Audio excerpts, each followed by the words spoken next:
Dumalo sa unang pagkakataon si KOJC leader Pastor Apollo Kibuloy sa pagpapatuloy ng pagdinig ng Senado kaugnay sa mga aligasyon laban sa kanya.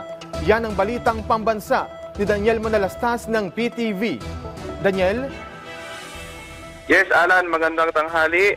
Kabila ng sama ng panahon ngayong araw, itinuloy pa rin ng Senate Committee on Women, Children, Family Relations and Gender Equality ang kanilang pagdinig hinggil sa mga aligasyon tulad ng human trafficking at pang-abuso laban kay KOJC leader Apollo Kibuloy. Humarap si Kibuloy sa unang pagkakataon sa pagdinig ng Senado at nakaharap ang mga umano'y na biktima niya. Kasama rin ni Kibuloy humarap ang mga co-accused.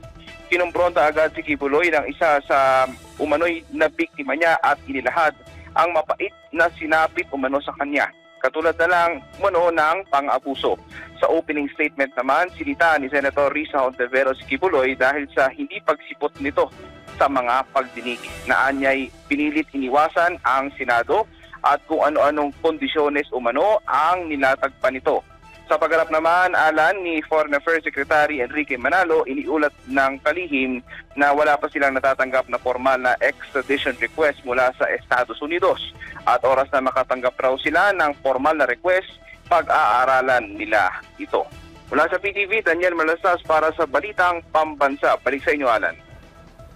Maraming salamat, Daniel Manalastas.